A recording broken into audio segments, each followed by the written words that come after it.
Bonjour, bonsoir à toutes et à tous, c'est Kevin pour les Ludovores et on se retrouve pour le numéro 140 du menu crowdfunding, ce qui veut dire que dans 10 numéros, donc dans 2 mois et demi, on en sera déjà au 150e, c'est assez fou quand on y pense. Petit menu crowdfunding cette semaine encore, hein. Ça fait quand même 2-3 semaines d'affilée qu'on n'a pas grand chose à se mettre sous les dents, on est dans une période de mou un petit peu. Le ventre mou de l'été arrive bientôt. Généralement, juin, il y a encore quand même pas mal de trucs, mais juillet-août, c'est souvent un petit peu creux. Ça permet aussi de se reposer un petit peu de ce point de vue-là, c'est plutôt cool. Mais je pensais pas que ça viendrait aussi vite. Ce qui veut pas dire qu'il n'y a pas de projet intéressant cette semaine, encore une fois. Il y en a 3-4 qui sont vraiment pas mal sur le papier. Il y en a un qui m'intéresse beaucoup, que je me verrais bien baquer, mais que je ne ferai certainement pas pour une autre raison que je mentionnerai, enfin pour une autre raison, j'ai même pas encore dit la première raison, mais pour une raison que j'expliciterai un petit peu plus tard dans la vidéo. Du coup, je m'aperçois déjà qu'il y a un petit décalage de 0,5 secondes, comme d'habitude depuis que j'ai la caméra, ce qui est un petit peu relou, mais bon, c'est pas très important en soi. Du coup, on est parti sur les 3 catégories habituelles, entrée, plat, dessert, parce que oui, cette semaine, contrairement à la semaine dernière, il y aura des desserts, mais je vais quand même essayer de faire comme l'année dernière, non, comme la semaine dernière, c'est déjà pas mal, 1 heure environ de vidéo, parce que en réalité, il n'y a pas tellement de matériel à analyser. Il y a certes 2 desserts cette semaine, mais ça devrait quand même pas être trop long. On est parti.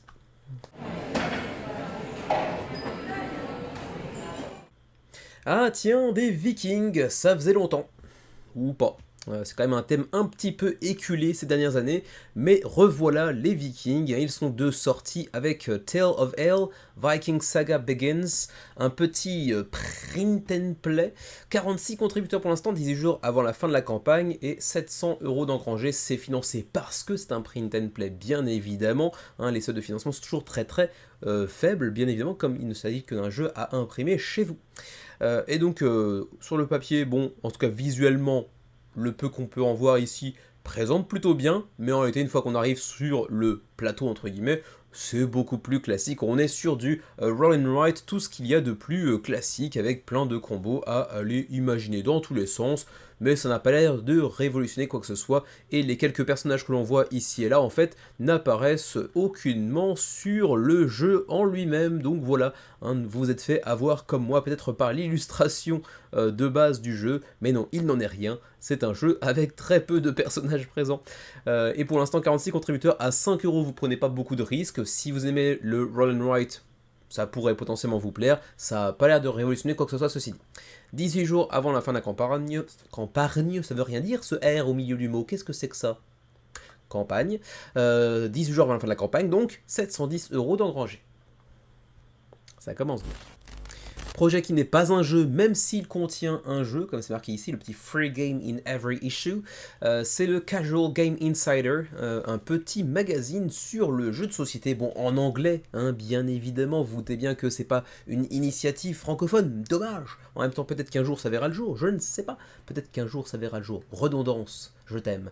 174 contributeurs, 15 000€ d'engrangés, 21 jours avant la fin de la campagne, bah éventuellement, si vous êtes anglophone, ça pourrait être un magazine qui peut vous amuser potentiellement.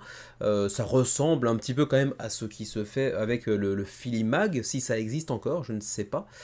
Sauf que c'est peut-être pas gratos, je sais pas, aucune idée. Mais en tout cas, il y a plein de petits articles sur les coulisses, sur des découvertes de jeux, etc. Ça a l'air assez intéressant sur le papier. Je sais pas si c'est un truc qui existe déjà ou si c'est une nouvelle initiative, j'ai pas trop cherché ça pour le coup, mais j'imagine que c'est un truc qui existe déjà, il y a plein de commentaires, y compris de insiders, donc de personnes du milieu, mais également de lecteurs, etc. Donc je pense que c'est un truc qui existe déjà a priori, qui certainement lance une nouvelle saison peut-être. Donc allez vous intéresser éventuellement au projet de Casual Game Insider, 13e année, donc oui c'est pas du tout nouveau en réalité. 174 contributeurs, c'est assez léger pour un truc qui fait sa 13e année quand même, 21 jours avant la fin de la campagne.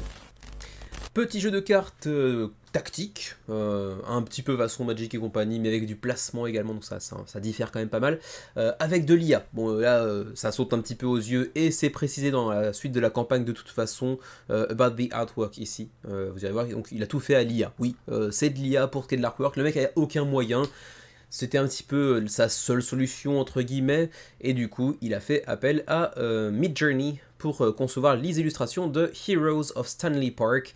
82 contributeurs, 5500 € d'engrangés, donc c'est financé pour l'instant, 26 jours avant la fin de la campagne, et bon, en même temps ça sautait quand même pas mal aux yeux que c'était de l'IA, ça c'est vrai, on peut pas le nier, mais au-delà de ça, c'est peut-être un très bon jeu, je ne sais absolument pas, simplement vous allez avoir un deck de cartes partagé par les deux joueurs, et à partir de là, vous allez choper des sorts, des monstres, etc., placer des cartes devant vous pour essayer de vaincre votre adversaire. Ça n'a pas l'air, encore une fois, de révolutionner le genre dans lequel il cherche à percer, visiblement, mais bon, ça peut être très sympa si vous n'êtes pas trop récalcitrant justement à l'utilisation de l'intelligence artificielle pour ce qui est de la création des illustrations. Le jeu de base est à 25 $, ensuite vous avez d'autres pledges à 49 par exemple pour aller chercher un petit peu plus de contenu, ou encore ici à 89 pour voir donc l'édition standard, plus le Gnome Wars Expansion, plus il y a encore d'autres trucs comme un dé en métal, ce genre de choses là, bref, des petits éléments de déluxification aussi par-ci par-là. Voilà, sinon, au-delà de ça, hein, c'est vrai que l'IA fait généralement du très bon boulot, c'est très joli. Visuellement, c'est quand même très joliment réalisé, entre gros guillemets.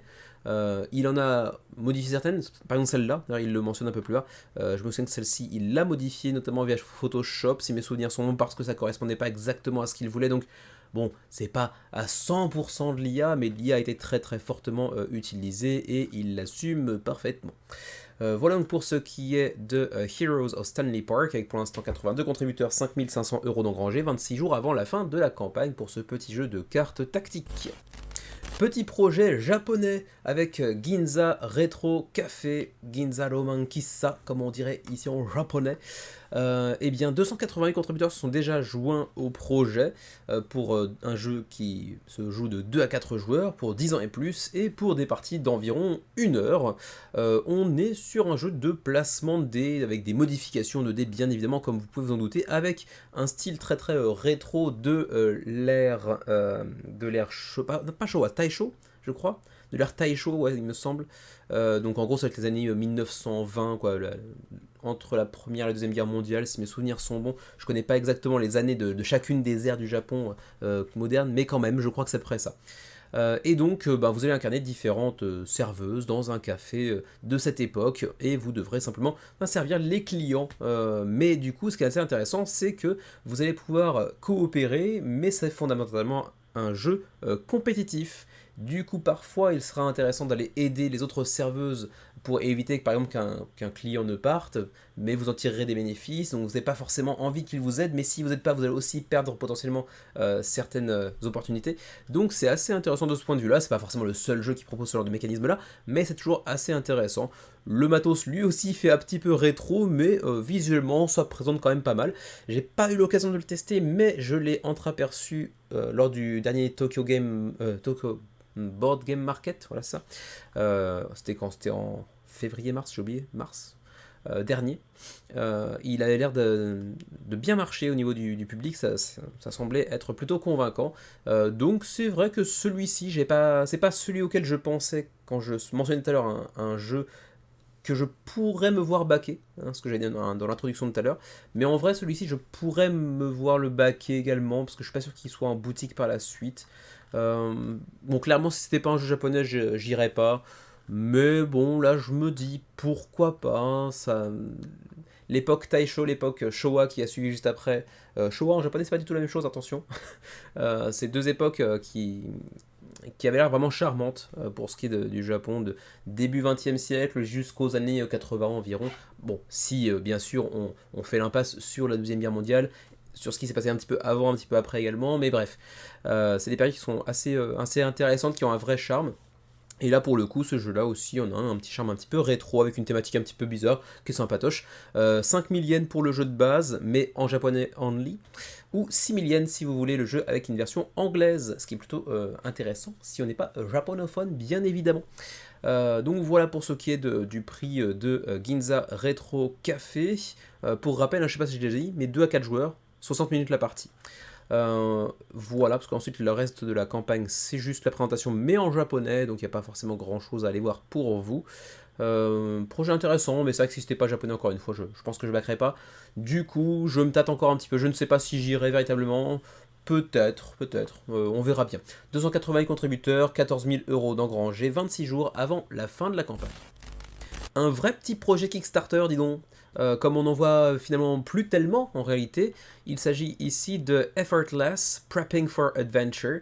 Et pourquoi je dis que c'est un vrai petit projet Kickstarter? Bah parce que vraiment là c'est un primo éditeur qui lance son tout petit projet, il y a quasiment aucune sorte de marketing ambiant, on ne voit aucune pub nulle part, mais le jeu fait son petit bonhomme de chemin, il est financé, vous le voyez avec 11 680 € sur 9 300 nécessaires, c'est donc financé avec 153 contributeurs, 27 jours avant la fin de la campagne, c'est pour 1 à 5 joueurs pour 10 ans et plus, pour des parties très courtes, hein, de 20 à 40 minutes, et avec un visuel un petit peu rétro, pas vilain, alors c'est pas époustouflant non plus, c'est pas ébahissant, mais ça présente pas trop mal.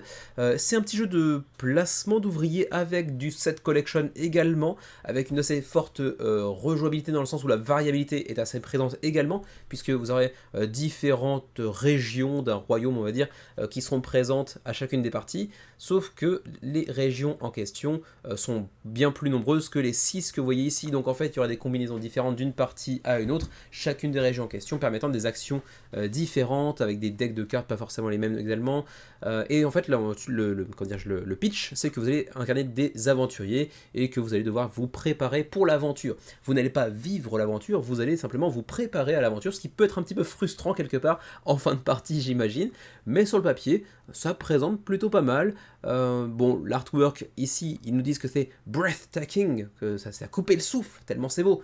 Non, non, c'est pas à couper le souffle, c'est pas vilain, ça a un petit charme, ça a une petite patte visuelle qui est pas vilaine. Après, bon, pour ce qui est de l'ergonomie des cartes, enfin, le visuel, les titres, les gros bandeaux que ça affiche en haut des cartes, c'est pas très joli quand même, hein, soyons honnêtes.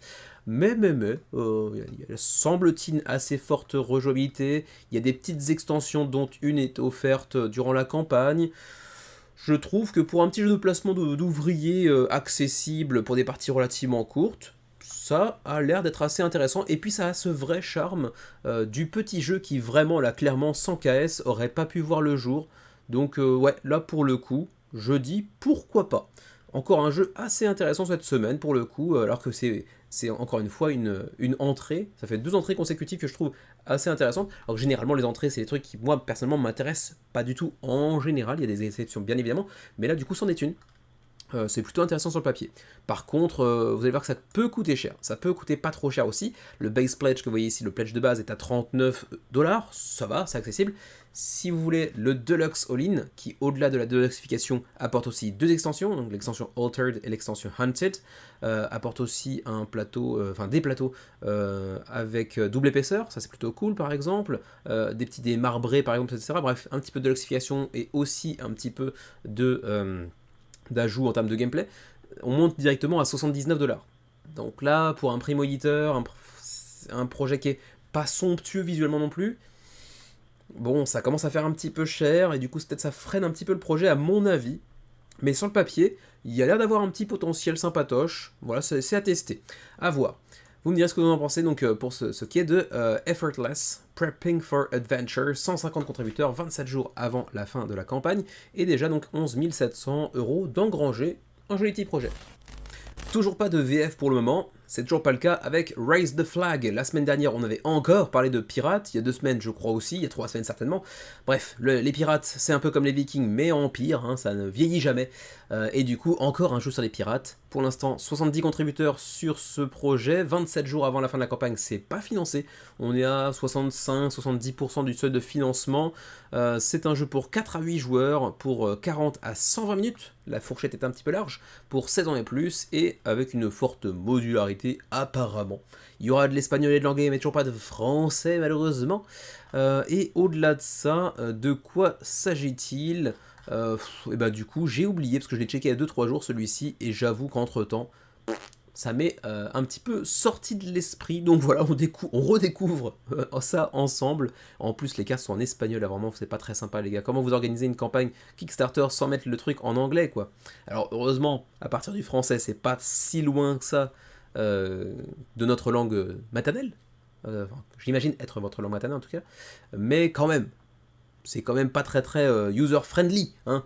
Voilà, en plus j'ai même pas fait espagnol moi, hein, j'avais fait allemand. L'allemand, ceci dit, je ne l'ai pas gardé en mémoire, hein, depuis que le japonais a fait son entrée dans mon petit cerveau, cuit de chiffres, virgule au milieu, l'allemand s'est fait la malle. Quoi qu'il en soit, visuellement, c'est pas vilain, il y a un petit côté amateur qui est pas repoussant pour autant, mais j'avoue que là, même en recheckant, j'arrive même pas à me rappeler à quoi ça correspond en vrai. Je sais pas du tout. Voilà, honnêtement, j'ai pas envie de vous mentir, de vous dire des conneries. J'ai oublié de quoi il s'agit comme projet. Est-ce qu'il y a de la déduction? Est-ce que c'est un jeu un petit peu social, comme on dirait en anglais, de déduction sociale, etc. Absolument aucune idée. J'ai complètement perdu les infos que j'avais acquises comment dire, en traversant un petit peu la page. Il y a des jets de dés, il y a un petit peu de stratégie visiblement. Il n'y a pas l'air d'avoir une map centrale, etc. C'est essentiellement un jeu de gestion de main, j'ai l'impression. Encore une fois, aucune idée. Bon, ça reste un petit projet qui, a priori, ne devrait pas intéresser grand monde, donc bon, je m'excuse automatiquement moi-même, hein, mais quand même, c'est pas très sérieux, Kevin. Voilà pour ce qui est de Raise the Flag, 70 contributeurs, 4574 € d'engrangés, 27 jours avant la fin de la campagne. Le projet Wargame de la semaine. Là encore une fois, un peu comme les pirates, hein, chaque semaine, quasiment, son petit projet de Wargame. Et vous allez voir que cette semaine, en réalité, il y en aura deux, dont un qui est sorti la semaine dernière, mais un peu trop tard pour que je puisse le couvrir dans le menu crowdfunding précédent. Bref, il y en aura deux cette semaine. Le premier étant Aces and Armor. Et on m'a fait signaler, à juste titre, critique constructive, que je disais trop souvent sur les projets de Wargame que c'était moche. Et oui, c'est vrai. Ça apporte absolument rien à la vidéo de dire que c'est moche. Voilà, si ce n'est que c'est mon opinion personnelle. En général, je trouve ça personnellement assez moche. Et pour le coup, Aces and Armor, ben non. C'est pas vilain du tout. C'est pour 1 à 4 joueurs, c'est pour des parties de 1h30. Ça peut être jouable en compétitif comme en coop ou encore en solo. Et bien sûr, vous l'apercevez déjà ici, mais il y aura des miniatures, et ça va réjouir Xavier qui est fan de tanks, il y aura des tanks. 646 contributeurs, ici on nous mentionne un free shipping, on va voir ça un peu plus près par la suite, même si c'est une entrée, pour le coup, juste pour le free shipping, on va faire un petit détour pour voir si c'est vrai. 34 jours avant la fin de la campagne, donc on est sur une campagne assez longue. Et Aces and Armor, donc ça présente plutôt pas mal visuellement, ça donne envie, c'est pas toujours le cas, et là pour le coup je trouve que c'est quand même plutôt pas mal présenté. Il y a aussi des sortes de petits bâtons de plastoc à côté des unités. Bon, ça c'est pas forcément super esthétique, mais c'est un moyen un peu astucieux qu'ils ont trouvé de, comment dirais-je, de signaler les points d'expérience et les points de dégâts subis par les unités au cours de la partie. Parce que oui, elles ne vont pas forcément être one-shotables, mais elles vont subir des dégâts et elles vont aussi emmagasiner de l'expérience qui vont leur permettre d'évoluer en cours de partie. Donc assez intéressant, d'autant plus qu'on a encore une fois différents modes de jeu. Alors attention, toujours avec les pincettes habituelles, quand il y a différents modes de jeu, compétitif, solo, coop, on peut toujours se poser la question de, comment dirais-je, la qualité des modes en question. Est-ce qu'ils sont tous de manière équivalente très bons, ou est-ce qu'il y en a un qui est vraiment largement meilleur que les autres modes de jeu? Bon, c'est des questions qui se posent. N'ayant pas joué, je ne saurais pas vous dire. On voit ici là, le système de dégâts subis et d'expérience emmagasinée en cours de partie. Les maps, différentes maps qui seront disponibles dans le jeu, des masses de dés bien évidemment. Il y aura aussi des pièces de métal éventuellement pour que ça pourra intéresser, des tokens d'unités en présence, etc. Et puis donc masse de miniatures, ça peut être de l'infanterie, ça peut être bien sûr de l'aviation, etc. Il me semble qu'il y avait aussi des bateaux, à moins que je confonde avec le deuxième jeu de guerre que j'ai mentionné aujourd'hui, je pense que c'est plutôt ça. Bref, quoi qu'il en soit, on va essayer de trouver le prix. J'arrive pas à retrouver les... Voici, c'est ici, Reward Tiers. Le pledge de base apparemment est à 65, on va dire, euros. Avec free shipping, mais encore une fois, on va voir ça par la suite. En add-on, on pourra avoir des mini supplémentaires éventuellement, si vous jugez ça nécessaire, ou si juste pour la collection, 25 $ éventuellement. Ensuite, un petit aspect de gameplay, bon. Là-dessus, ça n'a pas l'air de renouveler tellement le genre, mais ça peut être tout à fait efficace, donc déplacement d'unité bien sûr. Ensuite, on va déclarer si on souhaite attaquer une unité adverse ou non. On va devoir calculer aussi la distance, est-ce qu'ils sont à portée ou non. Phase de combat avec des unités plus proches. On va emmagasiner de l'expérience, des dégâts. On va ensuite pouvoir utiliser la ressource, la monnaie ressource du jeu pour pouvoir réparer ou déployer de nouvelles unités sur le théâtre d'opération, et ainsi de suite. Il y aura bien sûr différents types d'unités disponibles. à vous de voir si ce type de jeu pourrait vous intéresser. En tout cas, en termes de wargame, ça présente plutôt pas mal. Et là, pour le coup, oui, vous le voyez. De toute façon, vous aurez déjà vu le petit drapeau en début de présentation. Mais oui, il y a bien une VF disponible pour Aces and Armor.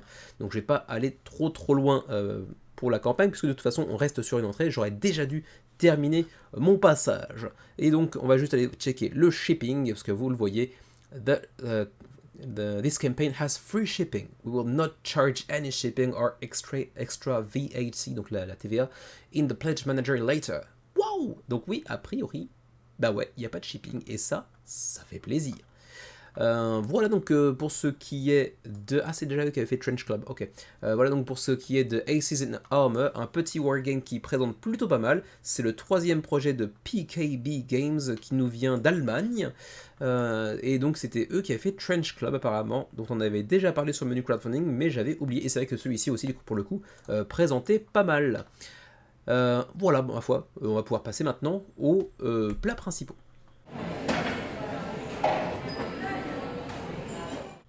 Allez, premier plat principal du jour, il s'agit de Iliad and Icor. Donc oui, c'est bien 2 jeux en une seule et même campagne, ça se fait de plus en plus souvent. Et cette fois-ci, c'est l'œuvre de Bitewing Games, que vous connaissez certainement, puisqu'ils ont pondu déjà plusieurs projets qui ont su faire parler d'eux ces dernières années, notamment avec, qu'est-ce qu'on avait commencé, Trailblazers, qui a fait beaucoup parler de lui, qui a été un joli succès sur Kickstarter.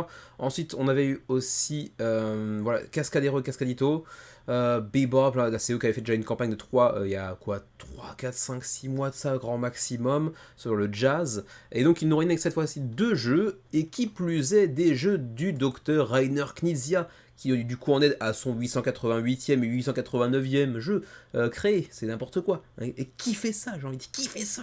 Seulement Rainer Knizia. Quoi qu'il en soit, 1557 contributeurs, on est ici sur 2 jeux stratégiques à 2 joueurs exclusivement, qui se base sur la mythologie en partie, sur l'histoire de la Grèce antique et de la mythologie qui va avec. Rainer Knizia, bien évidemment, un auteur hyper célèbre s'il en est, y compris pour des jeux classiques à 2 joueurs tels que Lost Cities ou encore Royal Visit ou Shoten Totten, plus connu aussi dans nos contrées. Et donc, c'est ce même Rainer Knizia qui nous pond Iliad et Icor, ou Ichor, je sais pas comment c'est censé prononcer ça, 2 jeux à 29$ pièce, hein, l'un comme l'autre, tous les deux un petit peu trop abstrait à mon goût, même visuellement ça pue le jeu abstrait. Je dis pue parce que ça semble un peu péjoratif quand je dis, mais c'est pas forcément péjoratif en réalité. J'ai pas une appétence particulière envers les jeux abstraits, il est vrai. Bon, il y en a certains qui ont su me plaire malgré tout, hein, quand même. Mais je trouve qu'avec les boîtes comme ça qui envoient quand même du pâté, vraiment Iliad, Icor, elles sont très belles les 2 boîtes. J'ai un faible pour Iliad en particulier. Du coup je m'attendais à un truc un peu plus thématique que ça, et non, c'est très abstrait pour le coup. C'est de la pose de tuiles pour ce qui est de Iliad en tout cas, avec des pouvoirs pour chacune des tuiles placées. Vous voyez qu'il y a une valeur chiffrée de puissance, et puis aussi des pouvoirs sur les tuiles. Donc à chaque pose de tuile, vous allez appliquer le pouvoir de la tuile en question, qui va pouvoir potentiellement bouger les tuiles de l'adversaire, repositionner une des vôtres, etc. Ce genre de choses là. Et une fois qu'une ligne ou une colonne est complétée, on va essayer de savoir qui l'a emporté en termes de puissance. Il y aura aussi des petites targets sur les côtés que vous pourrez prendre en votre possession pour gagner encore plus de points de victoire. Voilà. Et puis ensuite, pour ce qui est de Icor, ou Ichor, je vais dire Icor jusqu'à la fin maintenant, parce que ça va me saouler. Là, vous allez incarner des divinités d'un côté, ou des calamités de l'autre, hein, des monstres de la mythologie grecque, et vous allez chercher à l'emporter sur votre adversaire, avec un jeu de stratégie encore une fois relativement abstrait. Vous pouvez vous déplacer en vertical ou à l'horizontale comme bon vous semble, mais en ligne droite quoi qu'il en soit, et sur votre chemin vous allez égrener des petits tokens de votre couleur, et à partir de là, vous allez utiliser vos personnages et les compétences asymétriques qu'elle possède pour espérer gober un petit peu les pions de votre adversaire, etc. Ce genre de choses là. Encore une fois, quelque chose de relativement abstrait, asymétrique, à 2 joueurs exclusivement pour les 2 joueurs, et avec des frais de port très abordables. Vous le voyez, hein, même pour l'Union Européenne, c'est 9$. Même chose pour le Canada, bon, toujours un petit peu plus que pour les États-Unis bien évidemment, mais c'est quand même très abordable. Et c'est aussi l'occasion de mettre la main sur les 2 jeux avec un tarif un petit peu plus réduit, parce que en plus pour le coup, les frais de port étant ce qu'ils sont, c'est-à-dire pas du tout pété pour une fois, ben en plus de ça, ça rend le petit bundle relativement intéressant, là pour le coup. Vous avez aussi de la deluxification, hein, par exemple les sacs en tissu pour Hector et Achille, les deux personnages donc de Iliade, deluxification avec les composants en bois plutôt qu'en carton, avec également une petite miniature de pedestal. Piédestal, c'est pas vraiment un piédestal, c'est une sorte de temple, quoi, en gros, sur lequel vont reposer les tuiles que vous pourrez gagner en cours de partie. Il y aura aussi des extensions, ici l'extension renforcement et porte, par exemple. Pour Icor, il y aura aussi de la modification avec des tokens en résine plutôt qu'en carton, des acryliques pour les standees plutôt qu'en carton, donc transparent qui plus est. Donc voilà, des petits composants un petit peu deluxifiés potentiellement si vous le désirez. Bon, c'est pas forcément une nécessité, mais c'est toujours assez agréable malgré tout. Vous avez ici un bundle à 58$. Bon là, ça, je crois que c'est sans la deluxification. Oui, c'est ça. Deluxification, c'est 95. Ça monte quand même pas mal. Hein. C'est quasiment 40$ de plus pour aller ajouter la deluxification. Du coup, je trouve que bon, la deluxification pour des jeux de ce type-là, c'est pas forcément quelque chose de hyper nécessaire. La présence sur table n'est pas oufissime, donc ça me semble moins nécessaire, c'est déjà bien grand mot pour la deluxification de toute manière, mais ça me semble moins justifiable, on va dire, moins tentant en tout cas, quoi qu'il en soit. Voilà, ensuite le how to play, bon j'ai déjà un peu mentionné les grandes lignes des deux jeux, donc on va pas passer trop de temps là-dessus, mais vous pouvez entreapercevoir quelques-uns des points de règles qui sont dissimulés ci et là sur la page de la campagne pour Iliade et Icor. On va juste aller voir aussi rapidement le shipping qui se trouve voilà, ici pour vérifier un petit peu, et éventuellement pour ceux qui ne seraient pas dans la zone Europe, comme nous par exemple. D'abord aussi pour nos amis suisses, hein, non-EU Europe, donc clairement nos Suisses, 14, 15, 16, voire plus 1 pour copie additionnelle, en fonction de si vous prenez un jeu, 2 ou un bundle deluxe par exemple. Et puis pour nous que sommes au Japon, ce serait 19, 22, 25 par exemple. Voilà donc pour ce qui est de Iliad & Icor, qui devrait théoriquement être livré en mars 2025, donc ça pourrait être relativement rapide. Voilà donc pour Iliad & Icor, je l'ai déjà dit, 1557 contributeurs, 113 000 € d'engrangés pour les deux nouveaux jeux, enfin deux nouveaux jeux, il va en pondre 3, 4, 5 encore dans les semaines à venir, mais bon, vous aurez compris ce que je voulais dire, de Rainer Knizia avec cette fois-ci Bitewing Games. Alors on enchaîne maintenant sur Hexplore It, nouvel épisode, parce que je crois que c'est le 4e ou 5e de cette gamme de Hexplore It, cette fois-ci avec The Mountains of Godai, donc oui cette fois-ci on plonge dans l'univers un petit peu japonisant de Hexplore It, qui est donc je crois à sa 5e ou 4e itération. On va aller voir ça un petit peu sur leur page, alors il n'y a pas tout pour le coup, mais il y avait par exemple Hexplore It, The Domain of Mirza Noctis, ou Fall of the Ancients qu'on avait déjà mentionné sur le menu crowdfunding à l'époque.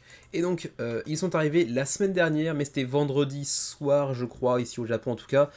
Donc, pile poil au moment où j'enregistre la vidéo, j'ai pas eu le temps de le traiter la semaine dernière. Du coup, me voici avec un petit peu de retard sur la campagne de Hexplore It, qui est encore sur GameFound pour 2 semaines, 14 jours avant la fin de la campagne. 380 000$ d'engrangés déjà, 2000 contributeurs. La campagne se porte très bien.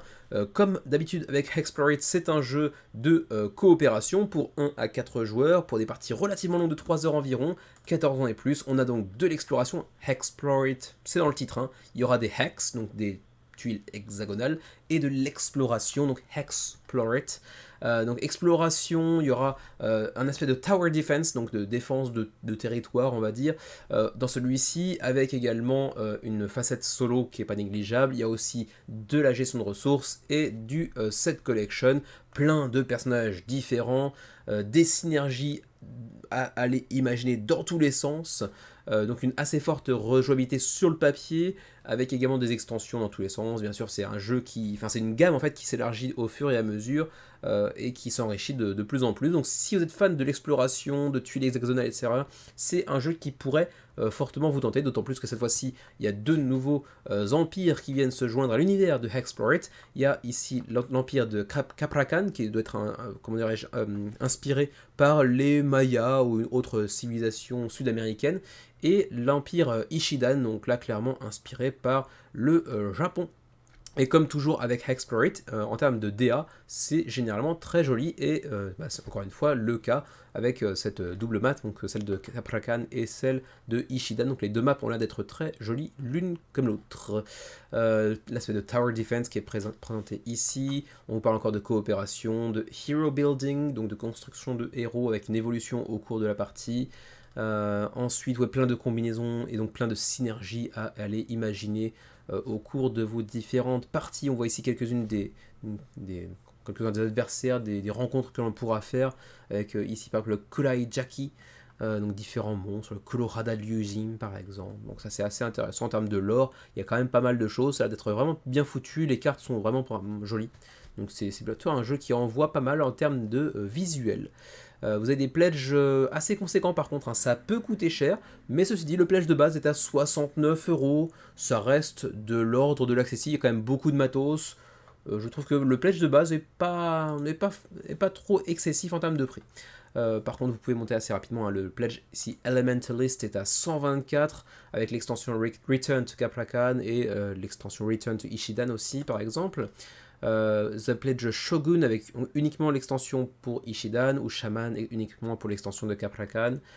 Portal Keeper, je ne sais même pas à quoi ça correspond, c'est juste qu'il y a un Hero Chest, donc une sorte de coffre pour contenir la totalité, j'imagine, une sorte de solution de rangement un petit peu alternative. Et sinon, à 560 balles, vous avez quand même le Pledge Void River Core All-In. Donc là, c'est toutes les core box qui sont sorties jusqu'à présent, j'ai l'impression. The Valley of the Dead King, par exemple, The Forest of Adriman, bref, tout ce qui est sorti jusqu'à maintenant dans l'univers de Hexplorate, avec des univers justement très très différents les uns des autres. Voilà, et puis ensuite on va quand même passer aussi au shipping. Vous vous doutez bien que ça va être assez varié, parce qu'il y a quand même beaucoup de poids en fonction de si vous prenez le jeu de base ou le all-in avec tous les jeux de base sortis jusqu'à maintenant dans Hexplorate. Donc ça peut être méchant en termes de frais de port. Je regardais juste les Language Editions.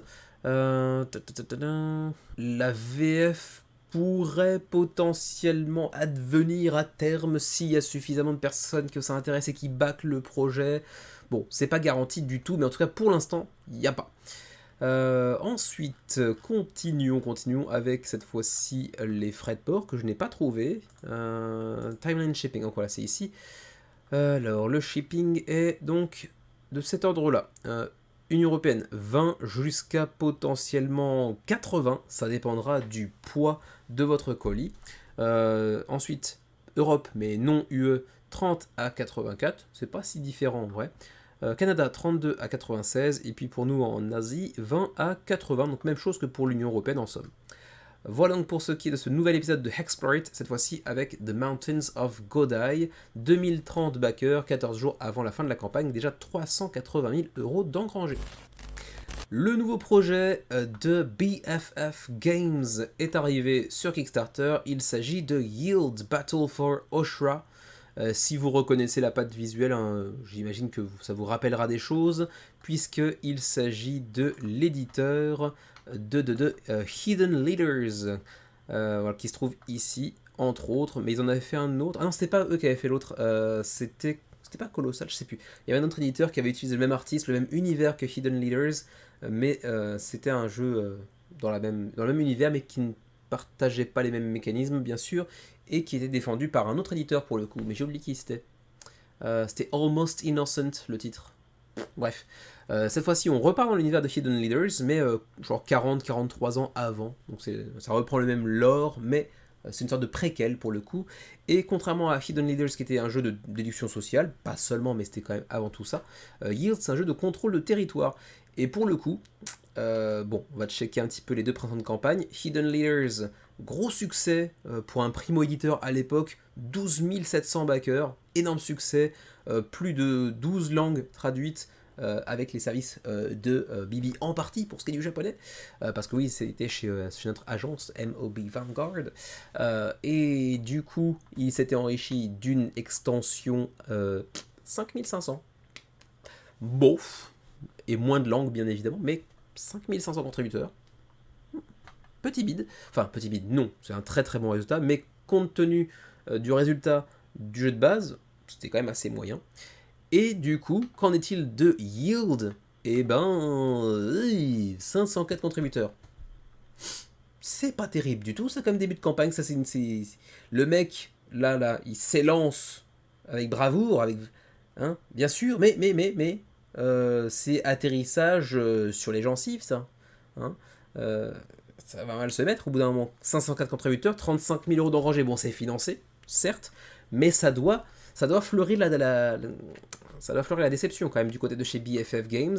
21 jours avant la fin de la campagne. Pourtant, franchement, bon, la DA est toujours aussi jolie. Bon, j'aime pas la boîte. Le gros yield en plein milieu, je trouve ça pas terrible, même si thématiquement ça fait sens. La DA est toujours aussi charmante. Et derrière, il y a l'air d'avoir un jeu, ma foi, plutôt sympa. Alors, c'est un jeu de contrôle de territoire. Faut aimer ce genre-là. C'est généralement à 2 pas super, donc c'est plutôt 3, 4, 5 joueurs que ça va devenir vraiment intéressant. 3, 4 plutôt, il n'y a pas de cinquième joueur je crois, si 2 à 5. Donc 3, 4, 5, ça devrait être plus intéressant que véritablement à 2, comme souvent c'est le cas des jeux de contrôle de territoire. Mais, encore une fois, un DA très joli, jeu de contrôle des territoires qui a l'air d'être relativement accessible, c'est pas un jeu expert, c'est plus un truc, disons, familial plus / initié, donc ça peut être une bonne entrée de gamme. Il y a quelques mécanismes qui ont l'air d'être relativement intéressants, notamment au niveau de la construction et de la fortification des citadelles que l'on va pouvoir défendre. Il y a un petit peu de symétrie par-ci par-là, il y a un gameplay ultra simple avec une main de 6 cartes, vous en jouez 4 à chaque tour, vous faites quoi, 3 tours je crois, donc 12 actions dans le jeu.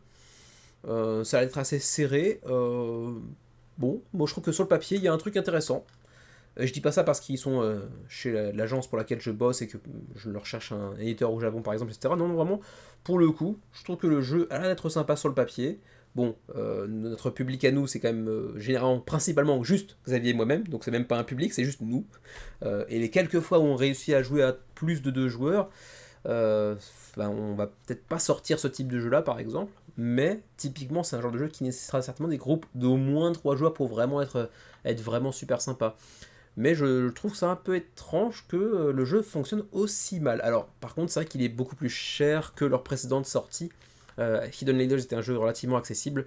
Là, celui-ci est un peu plus cher. Donc bref, on rentre un petit peu plus dans le vif du sujet. Yield, 2 à 5 joueurs, 40 à 90 minutes. Assez peu de chance, puisqu'en fait vous avez toujours la même main de 6 cartes. À vous de voir ce que vous en faites. Beaucoup d'interactions entre les joueurs, comme souvent les jeux de contrôle de territoire. Jeu plutôt stratégique, tactique, avec une complexité moyenne. Donc vous voyez, jeu initié, on va dire, avec de la gestion de main, avec de la sélection d'actions en simultané, donc pas vraiment de temps mort, avec donc contrôle de territoire, déduction un petit peu quand même également, pouvoir de joueur asymétrique. Donc voilà, relativement intéressant sur le papier. Vous me direz éventuellement ce que vous en pensez. Moi je trouve que le jeu a l'air d'être assez sympatoche. Il y aura des phases de combat assez intéressantes avec un mécanisme comment dirais-je, de valeur d'armée cachée qu'on va révéler tous en même temps, et à partir de là on va pouvoir décider d'ajouter des cartes d'unité en plus pour espérer guerroyer et l'emporter face à notre adversaire, ou au contraire abandonner cette bataille pour ensuite mieux mener la guerre par derrière. Bon, encore une fois, je trouve que sur le papier il y a des trucs qui semblent intéressants. Ne l'ayant pas testé, je ne pourrais pas vous le dire, mais vous pourriez en revanche vous le faire de votre côté sur Tabletopia, donc pour tester éventuellement le jeu. Alors par contre, certes, il est un petit peu plus cher que le précédent jeu. En même temps, vous voyez que le matos est quand même plutôt quali. On a aussi des jolis petits meeples screen print qui sont plutôt jolis. Ensuite, on a aussi une extension Cousins, Curses and Catapults qui vient ajouter encore plus de personnages et donc de rejouabilité et d'asymétrie. Donc encore une fois, assez intéressant, avec de nouvelles cartes de combat, des cartes qui vont ajouter des événements qui vont changer le cours de la partie en cours de partie. Donc plutôt sympa. Le artbook, je le mentionne à peine parce que bon, je m'en fous un petit peu sur de choses-là en réalité. Également, on peut aller voir les frais de port. Maintenant que j'ai vu un truc free shipping, c'était pas en relation avec le jeu lui-même, mais avec l'artbook, mais quand même, il faut aller checker le shipping. Canada 18-22. Oui, free c'est pour ceux qui voudraient le prendre à Essen éventuellement. Europe, pour la France, c'est 14-18.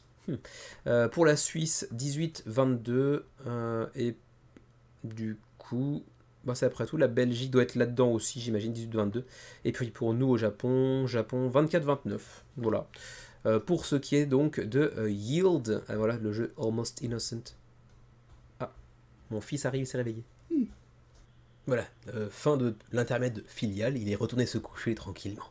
On va maintenant pouvoir passer donc au prochain projet, donc Yield, 558 heures, 21 jours avant la fin de la campagne. Je parlais donc d'un deuxième projet de Wargame cette semaine, il s'agit donc de Imperial Borders, qui lui aussi par contre est sorti la semaine dernière en réalité, mais un petit peu trop tard, j'avais pas pu le traiter dans le menu crowdfunding de la semaine passée, et donc c'est le nouveau projet de Nightingale Games LLC. Vous les connaissez peut-être pour un autre jeu de Wargame qui avait fait sensation au moment de sa sortie sur KKS, parce que... Oula, j'ai fait KKS. Qu'est-ce qui se passe? Je suis pas DJ pour le coup, mais bon. À l'époque, la sortie de War Room... oh là j'ai du mal à parler aujourd'hui. War Room avait fait parler parce que vraiment ça avait de la gueule quoi. War Room était vraiment très très beau pour un jeu de wargame, vraiment atypique dans son aspect visuel, avec différents comment dirais-je, modes de gameplay, enfin on pouvait adapter si mes souvenirs sont bons au nombre de joueurs autour de la table, la map qu'on allait pouvoir jouer si mes souvenirs sont bons, mais je me trompe peut-être. Il y avait une première campagne qui remonte à encore plus longtemps, parce que celle-ci je me rappelle pas l'avoir couverte pour le menu crowdfunding à l'époque. C'était quand? C'était en 2021. Donc, ouais, si je venais de commencer le mini crowdfunding, mais ça venait tout juste de commencer. C'est-à-dire le premier mois, genre, de mini crowdfunding, je l'ai peut-être pas vu. Et ensuite, il y avait une seconde édition qui était, elle, sortie sur Kickstarter en... Ah non, c'est la première qui était... Voilà, ok. La première était sortie en 2017. Ok. Et donc, oui, la deuxième, elle, j'avais peut-être traité dans le menu crowdfunding à l'époque, finalement. Au début du menu crowdfunding, quoi, les premières semaines. Et du coup, cette fois-ci, il revient, mais non plus avec War Room, pour le coup, ça y est, c'est fini, mais avec Imperial Borders, qui, pour le coup, est tout aussi classieux. Visuellement, ça va encore envoyer du pâté. Par contre, vous l'avez entreaperçu ici, en termes de finances, ça va aussi demander de sortir du pâté du portefeuille. Oui, qui range du pâté dans son portefeuille? Je ne sais pas, mais cherchez pas. 2 à 6 joueurs, 14 ans et plus. Et par contre, partie très très longue, va falloir réserver quasiment une journée, 4 à 6 heures de partie pour ce qui est de Imperial Borders Congress of Vienna, si on prend également le sous-titre qui vient avec. C'est très long et c'est une très belle boîte encore une fois, comme ce qui était le cas déjà de War Room. Très beau jeu, très beau matos, mais par contre ça coûte affreusement cher. Et vous allez voir aussi que la boîte est vraiment très costaud. Ça prend beaucoup de place. Je suis pas sûr que ça rentre dans une Kallax et c'est pas vraiment le format habituel d'ailleurs. Alors donc, regardons un peu à quoi ça ressemble ce petit Imperial Borders. Et bien vous voyez que déjà on a, bon ici c'est pas parlant pour le coup. Ah bah c'est parce que c'est pas dans le bon sens. Voilà, on a une map de l'Europe de l'Ouest en gros avec donc l'Angleterre, la France, l'Espagne, l'Italie, etc.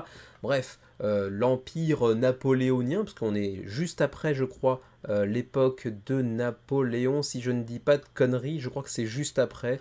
Ouais, post-Napoleonic Game, donc oui, ça doit être juste ça, juste après Napoléon. Et donc, avec les différentes factions, les différents pays du congrès de Vienne, on va chercher à prendre un petit peu, à imposer sa domination, à poser sa patte sur les différents territoires en question. Il y aura bien sûr de la guerre, il y aura aussi des, comment dirais-je, des pactes, et puis aussi des trahisons, bien évidemment, comme tout bon jeu de ce genre, pas tous, mais beaucoup de jeux de ce genre, où on va se foutre sur la tronche les uns les autres, avec parfois des alliances, parfois des pactes, parfois des trahisons, des petits coups de couteau dans le dos. Ça fait partie un petit peu du sel de ce genre de jeu-là, mais c'est pas forcément pour tout le monde, vous en conviendrez.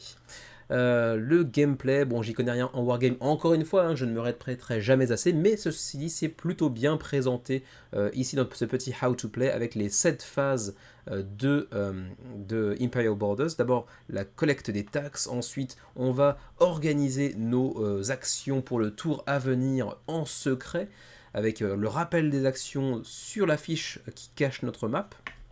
Ensuite, on va établir le tour de jeu en fonction d'une enchère, on va dire. Ensuite, les actions vont s'effectuer. Il y aura aussi parfois des annexions de territoire par une faction sur une autre.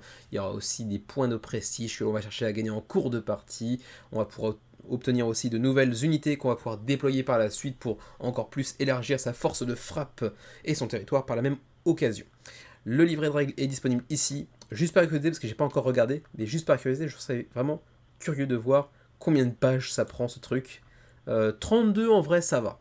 Je m'attendais à bien pire que ça. 32 pages de livret de règles, en réalité, c'est pas si simple que ça. Ensuite, vous pouvez le tester sur Tabletopia pour ceux que ça pourrait intéresser éventuellement. Les composants, rapidement, ils comparent même ça à des dinosaures tellement ça prend de la place. Et effectivement, War Room devait être un petit peu plus gros, hein. C'était 73 par 30 par 15 cm. Là, c'est 60 par 30 par 20. C'est légèrement plus petit que pour War Room. On a aussi éventuellement un tapis de néoprène. Est-ce que c'est un add-on ou... Non, non, c'est dans le jeu. Ok, c'est pas un add-on, c'est un élément, un composant à part entière du jeu. Plutôt sympa. Ensuite, voilà les éléments de map en secret, hein, avec, vous allez ouvrir votre map et avec la partie supérieure, cacher ce que vous faites et la partie inférieure, noter les actions que vous allez entreprendre avec des stylos effaçables. Ensuite, le reste de composants un peu plus classiques, j'ai envie de dire, mais quand même très bien foutu, très bien rangé, et également avec une sorte de petit insert prévu à cet effet, et puis bien sûr, masse de miniatures. Le shipping ensuite, on y arrive tranquillement. Free shipping regions, parce que là encore, ça fait la deuxième campagne cette semaine, on a du free shipping, et ça concerne presque toutes les régions qui pourraient potentiellement être intéressées, à savoir l'Union Européenne, mais également la Suisse, le Canada pareil, et puis même au Japon pareil, tout ça c'est gratis en termes de frais de port. En même temps, quand on voit le prix du jeu, ça peut se comprendre. Pour rappel, c'est quand même 265 € le pledge de base pour Imperial Borders. Alors bon, certes, le matériel est vraiment très cool, mais j'avoue que quand même, ça me semble difficile de justifier un tel prix. Certes, c'est vraiment un très bel objet, le matos ça a l'air d'être tout à fait cool, pas de problème, mais bon, si on sort un petit peu de l'univers du wargame et qu'on revient plus dans le jeu de société classique, on va dire, un matos comme ça, je pense que ça fait jamais 265 $, honnêtement. Et pourtant, ils disent qu'il sera à 300 une fois dans le commerce, dans leur boutique en ligne par exemple, 300 $. Ouais, j'ai un peu de mal à comprendre. Certes, c'est du néoprène, ok, bon, très bien. Il y a un rangement intérieur, très bien. 265 $ pour ça, je suis quand même pas très convaincu. Quoi qu'il en soit, c'est tout pour Imperial Borders, 1120 contributeurs approximativement, 300 000 € d'engrangés, 22 jours avant la fin de la campagne, en serez-vous ou non? On continue avec Submachine, que j'ai hésité à placer dans les entrées, mais quand même, 660 contributeurs derrière le projet, donc c'est plutôt un beau petit succès de cet éditeur polonais, Mateusz Skutnik, son premier projet sur Kickstarter. Enfin, oui et non, parce que vraisemblablement, c'est peut-être pas le cas, parce que c'est dans l'univers de Submachine qui apparemment est une franchise, donc une sorte de propriété intellectuelle. Donc, à mon avis, c'est peut-être le gars qui a créé lui-même Submachine, qui en fait une version jeu de plateau, mais du coup, il a créé une entité spécifique pour le jeu de plateau, et c'est son premier projet. Mais à mon avis, il y a déjà un truc derrière. Quoi qu'il en soit, Submachine, un jeu de cartes pour 1 à 4 joueurs, c'est peut-être justement parce que la communauté derrière l'œuvre d'origine, dont je ne connais pas vraiment l'existence, est assez costaud, que le succès est au rendez-vous, parce qu'avec 40 000 € d'engagés, 660 contributeurs, c'est plutôt un beau succès, 23 jours avant la fin de la campagne, qui plus est, ça reste encore pas mal de temps, et je pense pas que ce soit un jeu qui était particulièrement attendu par la communauté des jeux de société, quoi, en gros, des joueurs de jeux de société. Bon, je connais pas l'œuvre d'origine encore une fois, hein, mais bon, sur le papier, ça vend pas du rêve outre mesure, hein. Chacun des joueurs, bon, c'est un jeu compétitif, hein, chacun des joueurs va avoir des pièces de puzzle et vous allez faire une sorte de labyrinthe de pièces différentes. C'est pas particulièrement joli, mais bref, hein, celui qui réussit à jouer sa dernière carte l'emporte. Encore une fois, ça a l'air d'être assez pas inintéressant, mais un peu faible quoi, sur le papier, hein. C'est peut-être super une fois qu'on y joue véritablement, hein, peut-être que le gameplay est vraiment aux petits oignons, mais sur le papier, je trouve que ça vend pas particulièrement du rêve.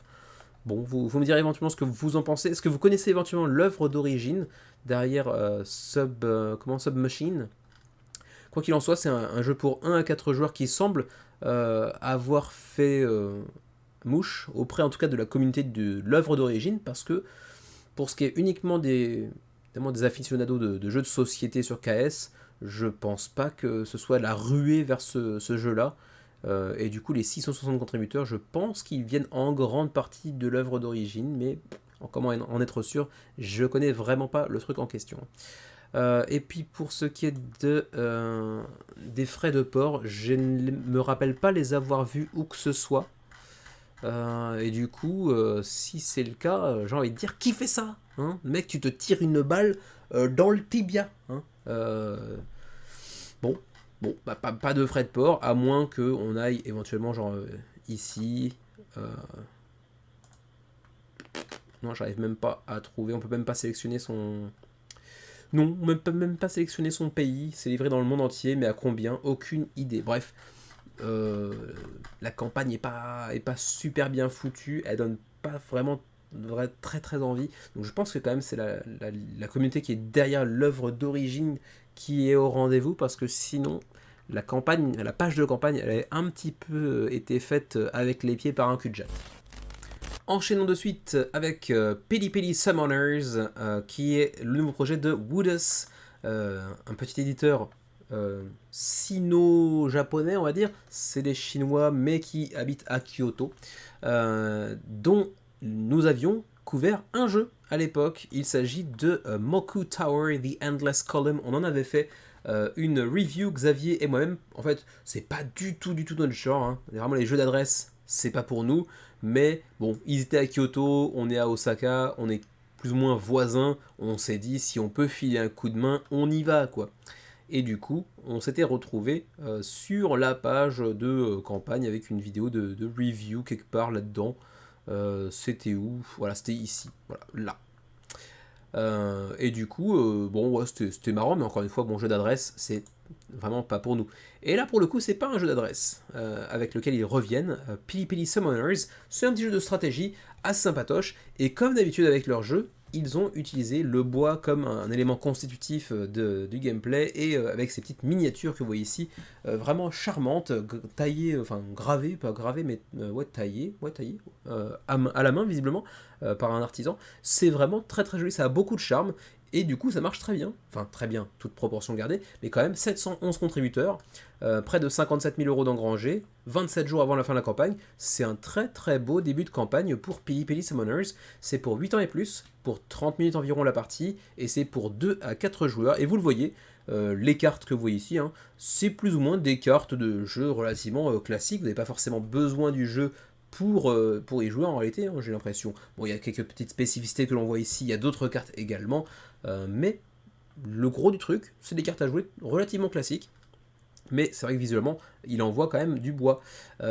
Et vous allez me dire à quoi ça ressemble. Bah, c'est en fait un jeu de placement de cartes et ensuite d'invocation de petits esprits, avec un aspect aussi de contrôle de territoire. Donc ça, c'est assez original du coup de faire un jeu de contrôle de territoire avec des cartes à jouer. C'est assez sympa sur le papier.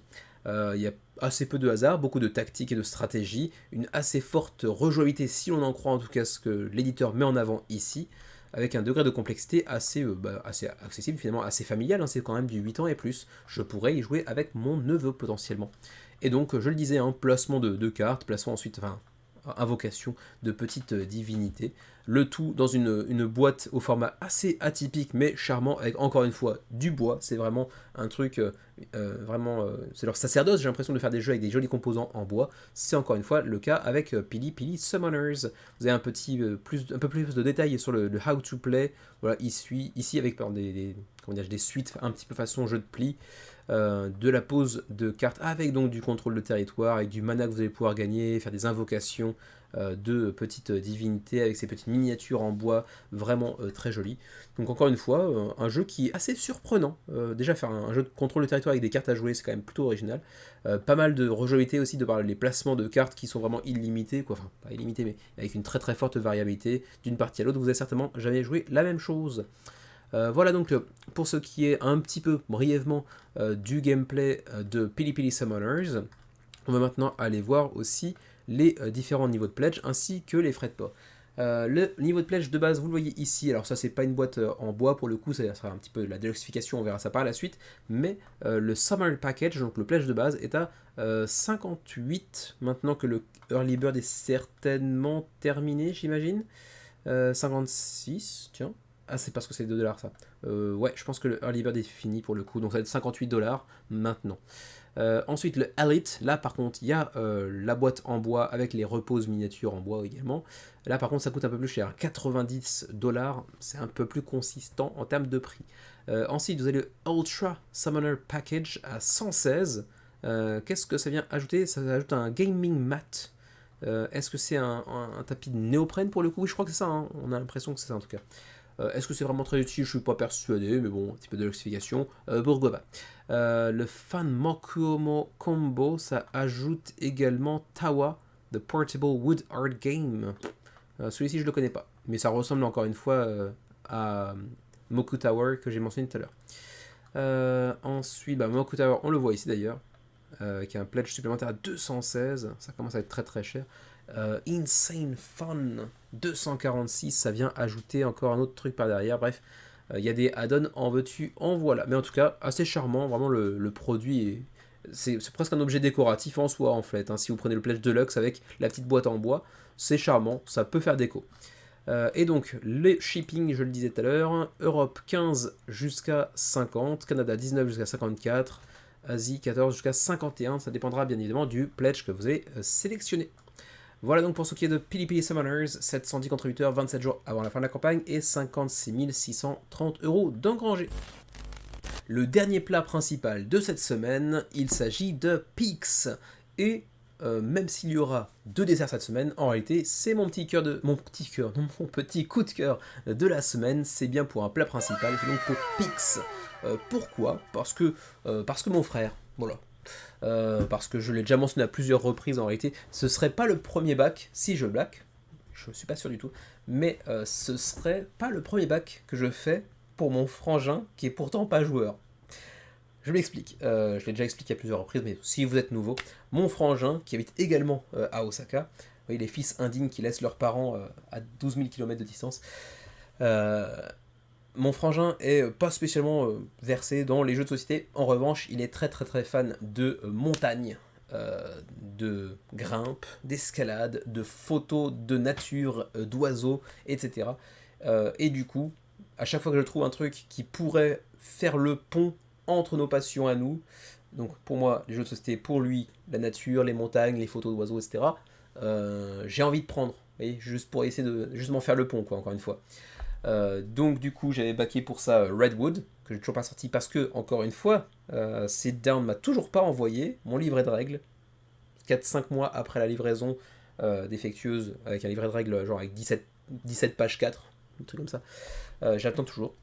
Et du coup Pix, encore une fois, il attire mon attention parce que, encore une fois, la thématique vraiment pourrait parler à mon frangin, quoi. Bon, maintenant on entre un peu plus dans le vif du sujet. 810 contributeurs, c'est un bon début de campagne. 60 000 € d'engrangés approximativement, 27 jours avant la fin de la campagne, et c'est le deuxième projet de Tangerine Games. Vous connaissez peut-être pour leur premier projet qui avait fait quand même pas mal parler aussi, c'était Nestling, ouais, ça c'est Nestlings au pluriel, qui à l'époque avait fait quand même pas mal non plus, enfin un bon résultat. 1770 contributeurs à l'époque, c'était quoi, il y a un an et demi environ, si mes souvenirs sont bons, ouais, un an, tout pile.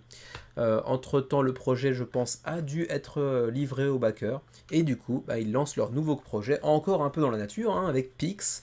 C'est pour 1 à 6 joueurs, c'est pour 12 ans et plus. Et c'est pour des parties de 60 à 120 minutes. Et donc, on va partir à la conquête des différents sommets à travers le monde. On va donc voyager à travers la planète Terre pour chercher à escalader, à gravir les différentes montagnes les plus célèbres du monde, avec un plateau personnel, et mon fils s'est encore réveillé. Chaque joueur va avoir droit à son petit plateau double épaisseur, avec, vous le voyez, 3 types d'actions, on va les voir un peu plus détaillées par la suite, avec un dé également qui sera placé ici, et on va avoir 3 emplacements devant chacune des actions. Une fois que les 3 cubes seront posés, on pourra aussi retirer les cubes et effectuer une action un petit peu plus puissante, et donc les différentes cartes avec les montagnes que l'on va pouvoir essayer de gravir. Il y a aussi un autre truc super intéressant qu'on va voir par la suite, c'est le mécanisme de tag-along, je crois. On va pouvoir aider les autres à gravir une montagne, mais ça va aussi nous apporter bien sûr des bénéfices. Donc c'est pas forcément intéressant de se faire aider, même si ça peut nous avantager aussi, mais forcément il y aura un gain aussi pour ceux qui nous aident. Donc ça c'est super intéressant sur le papier. C'est pas forcément le seul jeu qui le fait encore une fois, mais c'est super intéressant. D'abord, avant de rentrer un peu plus dans le gameplay, les pledge levels. On a un pledge de base à 49$, avec donc le plateau de jeu, un petit dé de danger, quelques dés, les dés, le set de 3D pour chacun des joueurs sur leur plateau individuel, les, comment dirais-je, les alpinistes, on va dire, qui sont ici avec leur petit meeple très sympa, mais pas sérigraphié. Il y aura la diversification par la suite. Les 6 plateaux de joueurs double épaisseur, des petits mini de drapeaux pour remonter les montagnes que vous aurez gravies, les 100 montagnes uniques, qui sont bien sûr des vraies montagnes. On a le mont Everest, El Capitan, on a bien sûr le Matterhorn, ou encore le Mont Blanc bien sûr. Ensuite on a aussi des compagnons, parce que oui, on pourra être accompagné, on pourra s'attirer les services de compagnons qui vont nous prêter un petit peu main forte pour gravir les sommets les plus hauts. Ensuite on a des cartes de bonus et des cartes de boost, oui, un mode solo également, et puis ensuite tout un tas de tokens par-ci par-là, ainsi que des cubes. Ensuite, si vous montez à 69$, vous avez le pledge Backpacker qui vient vous ajouter un petit peu de deluxification, avec notamment les meeples sérigraphiés cette fois-ci, mais également les tokens qui ne seront plus en carton mais en bois, et puis surtout l'insert en plastique, notamment avec les composants pour chacun des joueurs divisés, pour 6 petits inserts pour chacun des joueurs autour de la table. C'est vraiment très très cool de ce point de vue là. Ensuite, à 89, encore 20$ de plus pour le pledge Mountaineer qui vient ajouter un tapis de néoprène pour gagner notamment en ergonomie. C'est plutôt sympatoche. Et au-delà de ça, un tapis de dés également avec Final artwork will be chosen by our backers. Ok, il y aura un vote pour choisir la photo qui sera en fait l'illustration du tapis de dés. Bon, ça on s'en fout un petit peu. Et puis ensuite le pledge mécénat qu'on voit parfois, 300$ cette fois-ci pour être représenté parmi les cartes de compagnons. Ensuite, le How to Play, on y arrive enfin. Donc, à votre tour, vous allez choisir parmi 3 actions, Rest, Prepare ou Climb, donc se reposer, préparer son ascension ou effectuer l'ascension. Si vous la choisissez, vous allez activer l'action en question avec un cube qui vous est placé dans votre plateau, voilà, ici double épaisseur. Et une fois qu'il y aura les 3, vous pourrez, comment dirais-je, justement, appliquer une action un peu plus puissante. L'action de Rest, en gros, c'est ce qui va vous permettre de vous préparer un petit peu... préparer la préparation, en gros c'est un petit peu ridicule, mais bref, vous allez pouvoir gagner de l'énergie et ensuite voyager vers une autre région du monde pour préparer ensuite votre ascension d'un autre mont. Ensuite, l'action de Prepare, justement, va vous permettre d'accumuler comment dirais-je, de l'équipement, on va dire, pour justement préparer votre prochaine ascension. Et l'ascension, enfin, c'est la 3e action où vous allez vous lancer à la conquête des sommets pour pouvoir planter votre petit drapeau. L'action de Tag Along, c'est ce que je mentionnais tout à l'heure, c'est un petit peu le truc intéressant du gameplay de Pix, c'est que vous allez pouvoir joindre vos forces à un autre joueur en présence autour de la table pour l'aider dans son ascension d'un sommet particulièrement rude, mais vous allez du coup gagner quelque chose en retour, et ça c'est super cool. Mais en revanche, celui qui se fait aider, même si du coup ça lui permet de mieux accomplir son objectif, il va aussi pouvoir en cela donner des avantages aussi à ses adversaires. Et donc ça c'est un petit peu plus chiant, mais du coup c'est une question de timing, c'est une question aussi de gain, de risque potentiel, donc c'est assez intéressant. On va aussi pouvoir upgrader nos personnages, vous voyez ici avec le tableau double épaisseur, on va dévoiler certaines compétences, on va dire, un peu plus puissantes au cours de la partie, donc ça super intéressant également. Les compagnons qui vont aussi pouvoir se glisser en dessous de notre plateau, au sommet, pour ajouter encore de nouvelles actions ou les rendre plus efficaces par exemple. Et donc au final, celui qui aura réussi à planter tous ces drapeaux en premier déclenche le dernier tour, puis la fin de partie, et à partir de là, il y a un petit peu de set collection, etc. pour aller scorer des points de victoire en fin de partie. Voilà, vous avez aussi vu que visuellement c'est plutôt joli. Bon, c'est pas époustouflant, notamment la carte du monde, la map monde, on va dire, est pas époustouflante, mais bon, ça va, ça fait le job. Globalement, c'est plutôt joli, ça prend plutôt bien, mais moi, c'est plutôt la thématique qui, pour le coup, me parle pas mal. Mais je vais peut-être pas le backer pour autant parce que, vous l'avez vu, il n'y a pas de VF pour l'instant. Ça pourrait être amené à se faire puisqu'ils ont un contrat avec Lucky Duck Games pour ce qui est de la distribution et de localisation potentielle. Donc peut-être que on aura une VF via Lucky Duck par exemple à l'avenir. Alors généralement, vous le savez, je m'en fous un petit peu que ce soit en français, en anglais, en japonais. Mais là, c'est pour jouer avec, bon, mon frère est anglophone aussi, donc c'est pas un problème, mais aussi potentiellement avec son fils, mon neveu, qui lui ne parle que japonais et françoisant, on va dire, hein, français moyen bof, pour l'instant en tout cas, même s'il le comprend très bien, le sacripant, et il le lit pas. Donc, comme c'est un jeu qui est pas language independent, comme on dit, quand même pas mal de textes, notamment sur les cartes de compagnons, entre autres, hein, c'est pas les seules cartes avec du texte, mais il y a du texte quand même pas mal en présence. Donc s'il n'y a pas à minima une VF, ben, bon, avec mon frère c'est jouable, avec Xavier et d'autres potes, bien sûr que ça reste jouable. Donc ce qui me fait quand même réfléchir à un potentiel bac, mais bon, je pourrais pas y jouer avec mon neveu et ça m'emmerde un petit peu. Donc bon, je sais pas, on verra bien. La livraison serait théoriquement pour mai prochain, mai 2025, s'il n'y a pas de retard d'ici là. Pour ce qui est du shipping, donc des frais de port, Far East, donc ça c'est pour nous, Japon, 32, je crois que c'est pour nous, un Far East a priori. C'est pas écrit, mais cela doit être ça.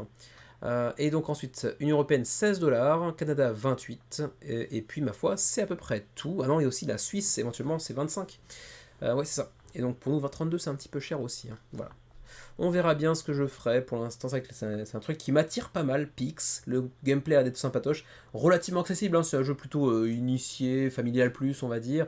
Mais la thématique me parle pas mal. La DA est plutôt satisfaisante également.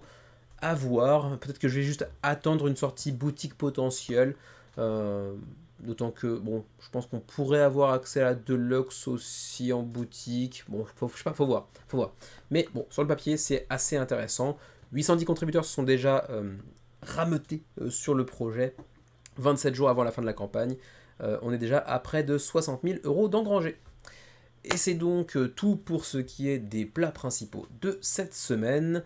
Et pour ce qui est des desserts, on va attendre demain, parce qu'il est déjà 23h10. Donc pour aujourd'hui, je vais dire que c'est tout.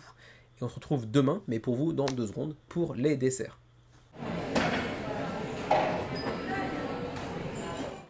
Allez, allez, c'est l'heure du dessert, et préparez-vous parce que les desserts d'aujourd'hui sont particulièrement sucrés. J'allais dire salés, mais ça n'aurait aucun sens, un dessert salé. Mais pour le coup, là, il y a moyen de dépenser de la caillasse. Si vous en avez, et même si vous n'en avez pas, parce que parfois on est faible, parfois on est des pigeons, il faut bien le dire. On commence tout de suite avec Odalin Dungeons of Doom, nouveau projet de Dragori Games. Peut-être que leur nom ne vous évoque rien, et pourtant ça devrait, puisque c'est le studio derrière Tanares Adventures, qui a fait déjà un gros succès lors de sa campagne, ou lors de ses plusieurs campagnes, je crois qu'ils sont passés par Kickstarter aussi. Bref, un projet qui avait très bien marché à l'époque, et ils nous reviennent avec un nouveau projet fort ambitieux. En l'occurrence, il s'agit donc de Odalin Dungeons of Doom, qui pour l'instant, vous le voyez, avec 4270 backers et 1 200 000 environ dollars d'engrangés, se porte plutôt très bien. Il reste encore 12 jours avant la fin de la campagne actuellement en cours sur GameFound, et vous l'avez entreaperçu ici, voilà, là, ici, on a le petit drapeau français, donc oui, version française disponible pour Odalin Dungeons of Doom. Attention, ceci dit, faudra allonger un petit peu plus de billets pour pouvoir accéder à une VF potentielle. Donc bon, sachez-le, ce ne sera pas une VF gratos. Bon, déjà que le jeu ne l'est pas lui-même, mais la VF, en plus, il faudra rajouter un petit bifton. Ça, c'est toujours un petit peu relou quand c'est le cas. Alors, c'est un jeu pour 1 à 4 joueurs, un jeu coopératif, que vous pourrez jouer aussi en solo, donc, avec une variante narrative, donc en campagne au long cours. Donc ça comporte toujours les risques habituels, mais en même temps, on peut aussi le jouer en one-shot, et ça c'est cool. C'est vrai qu'il y a de plus en plus de campagnes, c'est peut-être une sorte d'effet de Halo, j'ai l'impression, parce que récemment on en a vu quelques-uns, peut-être que c'est un effet de Halo, mais j'ai l'impression quand même que récemment, il y a pas mal d'éditeurs qui ont, comment dirais-je, qui ont pu constater, enfin, qu'il y a beaucoup de joueurs qui semblent s'être lassés ou s'être éloignés des jeux en campagne parce qu'ils n'arrivent pas à les finir, parce qu'ils ont trop de jeux, etc. Et du coup, il y a pas mal d'éditeurs qui se lancent dans le jeu, certes en campagne, mais aussi avec une variante comment dire, one-shot qui est suffisamment satisfaisante. On en a vu quelques-uns récemment. Et du coup, c'est ce que propose ici aussi Odalin. Donc, je disais pour 1 à 4 joueurs, c'est de l'exploration, de la fantasy, une sorte de epic fantasy, dark fantasy plutôt dirais-je, avec un système assez intéressant parce que vous allez incarner un héros que vous allez conjuguer à un pouvoir démoniaque.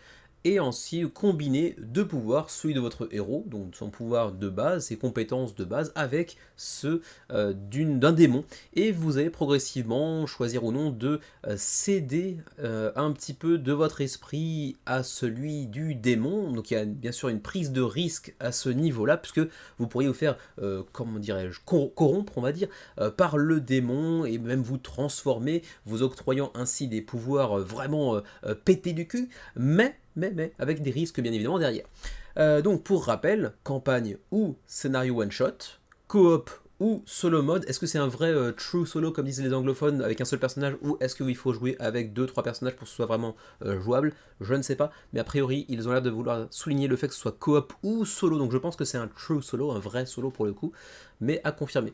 Avec un lore assez riche, avec, si vous prenez la campagne en tout cas, des implications scénaristiques, des embranchements scénaristiques intéressants avec des décisions morales, etc. Ou bien sûr le choix, si vous prenez les one-shot, de sauter directement dans l'action et dans la baston. Et bien sûr, comme avec Tanares à l'époque, des miniatures en voulez-vous, en voilà, et qui plus est, relativement classe. Plutôt des miniatures très bien réalisées, très bien détaillées, et qui donnent envie. Alors, avançons. Be a true hero, use the demon's power but resist their influence. Donc ouais, vous allez utiliser les pouvoirs de différents démons en essayant de résister à leur influence malgré tout pour pouvoir simplement utiliser leur pouvoir sans vous transformer en ce que vous souhaitez en fait combattre. Alors ensuite, la customisation, c'est ce que je vous disais ici, hein, vous allez donc utiliser votre héros, donc la carte de héros avec la partie basse qui correspond à sa compétence particulière, et vous allez le coupler à un démon, et ainsi vous allez donc joindre les deux cartes au sein d'une seule et même sleeve, donc une protège-carte, pour avoir donc une sorte de combinaison. Donc vous imaginez bien que avec les différents héros disponibles dans le jeu et les différents démons, vous pouvez avoir différentes combinaisons à aller imaginer, ainsi que tout un tas de synergies à aller imaginer aussi entre tous les joueurs autour de la table qui auront eux-mêmes un héros et un démon différent d'une partie à l'autre, et ça c'est super intéressant. Il y a aussi, comme dans beaucoup de jeux de ce genre-là, masse de cartes d'équipement avec différents degrés de rareté, hein. Ça pourrait être relativement commun ou légendaire. Il y aura aussi du set collection, dans le sens où vous aurez par exemple ici tous les différents, enfin tout l'attirail du général Hashen. J'imagine que si vous regroupez la totalité de ces artefacts, ils seront encore plus puissants, quoi, des sortes de choses là, quoi. C'est relativement classique de ce point de vue là. Il y aura bien sûr aussi les pistes de corruption, avec donc cet aspect de risque et de récompense assez intéressant à jauger, avec tout ce que ça peut avoir comme implication également scénaristique. Toujours on vous met quelques petites miniatures de ci de là pour vous montrer à quel point elle claque. Ensuite, le monde de Odaline, alors il a l'air d'être relativement classe, hein. C'est vrai qu'il a l'air d'être assez immersif. Bon, après, ceci étant dit, ça fait quand même très Dark Fantasy, épisode 33-83. Ça n'a pas l'air d'être terriblement original, mais immersif certainement. Et en plus de ça, pour les anglophones, et uniquement pour les anglophones pour le coup, il y aura un foreteller, autrement dit, tout l'aspect campagne, donc là tout ce qui est scénaristique, sera narré par des acteurs, enfin des doubleurs professionnels. Donc c'est l'aspect foreteller qui est super intéressant, mais il n'y a pas de VF en général pour ce genre de choses-là. Ensuite, continuons. Bon, vous avez pas mal d'éléments de décor aussi, ça dépendra aussi du niveau de patch que vous allez choisir, bien sûr, mais il y a aussi moyen de luxifier encore un peu plus un jeu qui est déjà pas mal de base. Il y a certaines miniatures qui sont vraiment très très classe, là par exemple celui-ci avec les flammes représentées par une couleur orangée vraiment hyper classe. Je dirais que les miniatures sont vraiment très très belles. Les niveaux de pledge, justement, parlons-en. Le pledge qui est mis en avant, c'est le Full Immersion, c'est un peu le gros all-in qui bave. Il est à 299$, donc on est sur le PIB du Vanuatu quand même, hein, il faut le savoir, avec du coup la boîte de base, bien évidemment, que vous apercevez ici, mais au-delà de ça, Sands of Destruction, Demon Pack Lost in Wrath, Scenario Pack. Alors en plus le Scenario Pack c'est très trompeur, c'est pas des scénarios du tout, c'est juste des éléments 3D de décor. Allez savoir pour exemple, c'est un Scenario Pack. Dice Collection, donc des dés supplémentaires. Digital Rewards, ça correspond à quoi ça par contre? Peut-être des fonds d'écran, sur de choses là. Ensuite des miniatures en plus peut-être, ainsi que Manticore qui est encore un autre démon je crois, avec sa propre miniature hyper classe encore une fois. Donc beaucoup de matos, y compris donc de la, comment dirais-je, de l'extension et de l'exification à outrance. Gates of Hell, 5$, c'est peut-être une sorte de accès au Pledge Manager en fait, tout simplement. La Core Box plus les extras, donc c'est les Stretch Goals, 130 boules quand même. Bon, l'entrée est déjà un petit peu onéreuse, mais bon, on a l'habitude avec ce genre de jeu-là. Expanded Campaign, donc là c'est pas le all-in avec l'aspect de l'explication à outrance, mais c'est tout le gameplay en réalité. Pour 220$, ça coûte quand même assez cher, mais bon, là encore une fois, rien de très original au niveau du prix, on est plus ou moins habitué à ce genre de choses pour des jeux de cet acabit. Les stretch goals, on passe. Vous avez aussi quelques petits add-ons à ajouter selon vos désirs à la carte, en gros, avec notamment le scénario pack que vous voyez ici, donc qui est un peu trompeur, parce qu'en fait c'est des éléments de 3D, comme j'ai dit tout à l'heure. Ensuite, le foreteller que vous pouvez utiliser, donc vous pouvez utiliser la narration en anglais pour l'aspect donc campagne, mais bon, il faut être anglophone. Ensuite, encore une fois, on va vous montrer ce qui est à l'intérieur des boîtes en fait, simplement.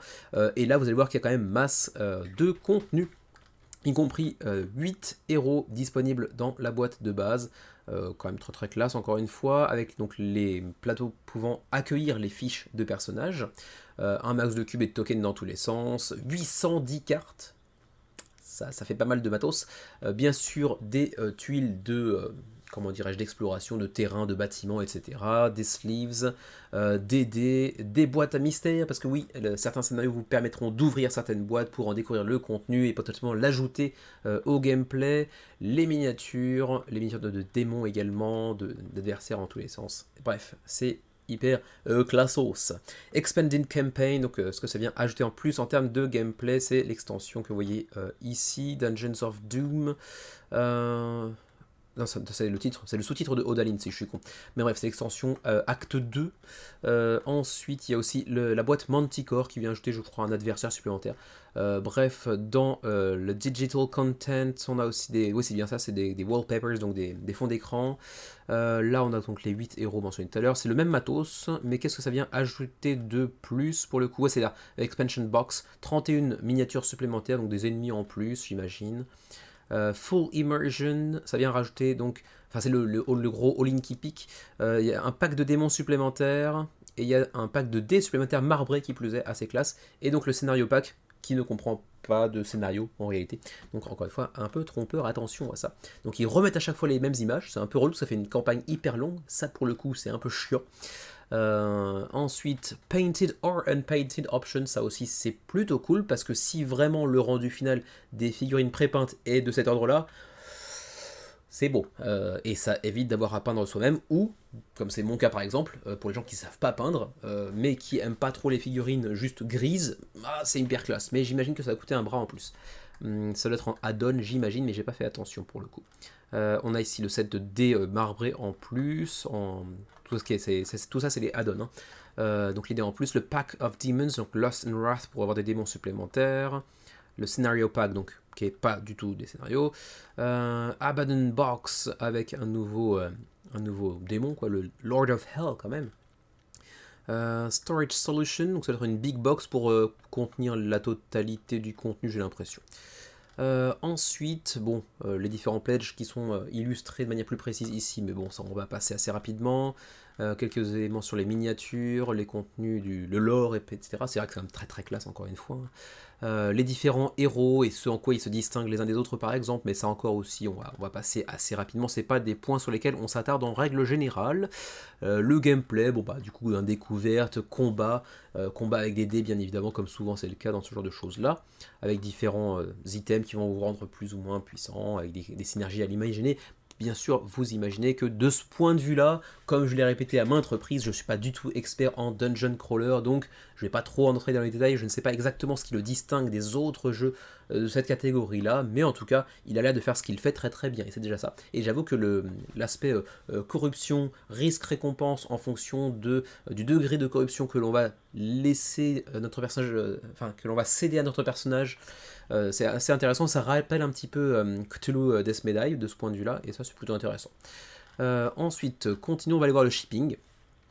Le shipping se trouve donc ici pour l'Union Européenne, enfin l'Europe de manière générale j'ai l'impression.